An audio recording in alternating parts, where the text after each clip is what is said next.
Anybody else need, Kathy, you need a wait? I think good. You good?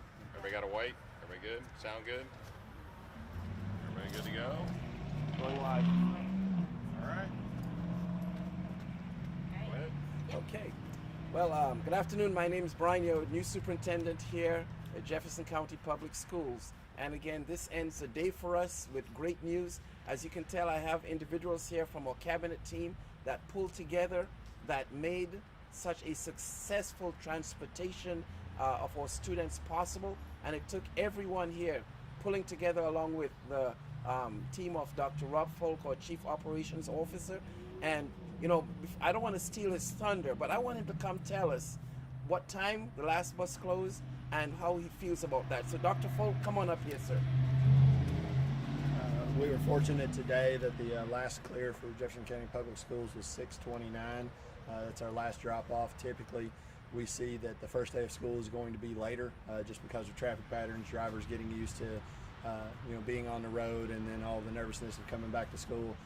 We will get it within our normal clear time, probably within the next couple of days. We will see tomorrow probably roughly the same time as we iron out some of the kinks in the routes and combine buses and do all the things that we do to become more efficient each year. And then Monday, we will have to remind our students, of their bus tags and procedures. Sometimes they forget them over the first weekend of school, and then we'll get into a smooth routine over the next couple of days. I do want to extend my thanks to the schools division and our transportation department, our custodial department for getting the schools prepared, the maintenance department, and really everybody in JCPS that works very hard behind the scenes leading up to the first day of school. As you can probably tell from my voice, I don't have much one left. We put in a lot of time and effort to make sure that we have a successful first day, and we're very, very pleased with today. There were some hiccups that we would normally have on a first day, but we were very pleased with our driver's performance today. Thank you. So, you said hiccups. What type of hiccups? So there, in any first day opening of school, you might miss a kid at a bus stop. That happens. We identified a few, and we will correct that over the next couple of days. There are timing issues that we see a traffic pattern that may emerge that we weren't aware of, or construction that's a little bit heavier than what we had anticipated. But what we saw today was really normal first day issues, and it's good to kind of get back to that and feel normal about the opening of school again. Last year, bus rider lines turned out to be a big issue on the first day, but I didn't see a lot of complaints regarding that today. What about you guys? Did that seem to be? We got a few here and there, but for the most part, we didn't receive much feedback on that. We spent a lot of time and effort over this past year working on car rider lines and traffic lines, going school by school and improving what we could. So we were very pleased with that. We do know that there were some car rider lines that were a little backed up. Nothing that really gave us huge pause for the first day, but we've got a list of some places we'll be looking at and working on over the next couple of days and weeks. But we felt very confident about how it turned out today. What changes to make for Monday? Changes for Monday. The biggest thing is schools go back and go over first day procedures once again for their students. It being in education for a while, students, if there's a weekend after the first couple of days, you just have to remind them of their bus numbers, their bus tags, their procedures, where they get off and get on. So the schools division will do that, and they know how to do that, and they'll do it well. Thank you. And I want you to think of the magnitude of this. Over 40,000 students being transported successfully to and from school today. That's almost like transporting an entire university compound from home to school and back again. That's no easy feat. That took a lot of planning, a lot of coordination, a lot of effort on the entire staff that's here.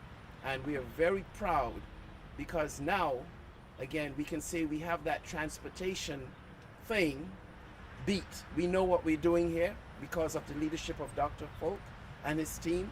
We know about transporting our students successfully, and we'll continue on that trend because of the passion and the knowledge that exists. We've learned from our past experiences, and guess what? Looking forward to tomorrow and the next day of transporting our students, right? And I want to say this is a point of celebration. Over 40,000 students taken to and from school today. That is a celebration. Thank you. What else you got? What? Could you explain the procedure of, like, let's say a kid is taken to the wrong stop or left at, oh yeah, I guess it would be more of a question for you. The professional will answer. Yeah. All right. Just because we've had some parents reach out to us saying, oh, my kid was brought to the wrong place, and then they said they couldn't get in touch with the compound. Like, any Yeah. suggestions for parents? So of, like, the best point of contact as first is 485 RIDE. We overstaff that for the first couple of weeks of school to make sure that we can answer parents' questions. I think off the top of my head, we probably answered 2,500 phone calls or so today. And at 485 RIDE, we have a triage system that'll either get it to the compound or get it to whatever team may need to be able to support the question. But 485 RIDE is the best place to start. And were you guys backed up with that? 485 RIDE, you know, I don't remember ever at any point today that our queue was longer than 10 minutes. And I think that was just like right at the height in the morning, like right before the school started. That's where we see the biggest bump in the queue. But after that, no, our folks there, they really put in a lot of hard work in 485 RIDE.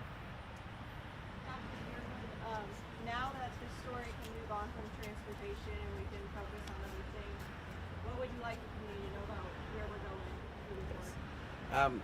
It's important now that our 96,000 students experience a high quality educational environment with our fantastic teachers, and now that we are getting our students in seat, now we have to start growing them. And the mantra you'll hear me say is that every child should have at least a year of academic growth in a year's time. Meaning, if I'm a third grade reader, I should be in a fourth grade reader minimally by the end of the school year. So the academic portion now comes in, as well as ensuring that our schools are safe, ensuring that our teachers have what they need to teach and the supports that they have to teach. But again, you know, it's a team effort, and that's why these very talented individuals are here with me this evening, because it took everyone here pulling together. And we will now focus on academics and academic growth for all students. Any nerves going into your first day of school? I did until I visited my first elementary school, and I was like, yes, you know, this is what it's all about. Watching the excited, and I would ask the children, how many of you woke up this morning ready to come to school? Every single one raised their hand. And I tell you, that level of excitement is contagious. That passion is there. The teachers watching the smiling faces, watching them interact with kids. Man, we have all the ingredients. My nerves, nothing. Excitement. That's what I felt today. Just because the other big story out of the school year this year, cell phones, I don't know if that became an issue at all today, or when you think we're going to start. Yes, but I went to several high schools today, and I really didn't see that as an issue. I think, you know, like anything else, when you do something new, it will take some time for everyone to get used to, and there will be some growing pains with that, but I know we'll work through it, and we'll make sure that, again, we follow through with our policies of no cell phones in our schools, at least no cell phone usage in our schools. I mean, a child can have a cell phone, but they cannot use it during the school day, and we will make sure that, again, we follow through with that. And as there, you know, things come up, and you know, we'll be looking at that. It's a new challenge, and we're willing to step up to that challenge. I was talking to Councilman Curtin this afternoon. He put out a statement about an incident that happened near a bus stop. From my understanding, I'm not sure fully on the facts. Have you heard about that, or any Yes. perhaps safety concerns?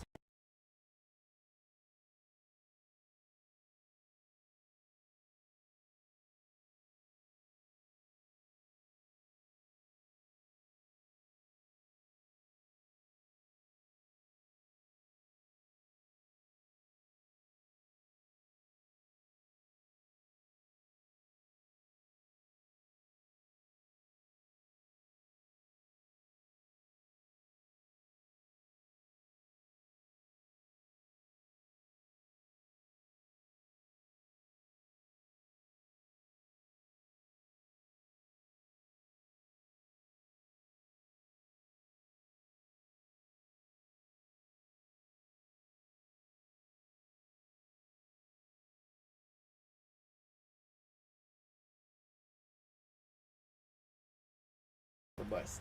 So that was a highlight, one of the highlights of the day. Everybody good? Okay. All right. Thank you. All right. Thank you. Thanks, Thank guys. You. All right. Thank you. Yes. We had about 1,700 calls to 485 ride. It was about a little over 1,700 calls.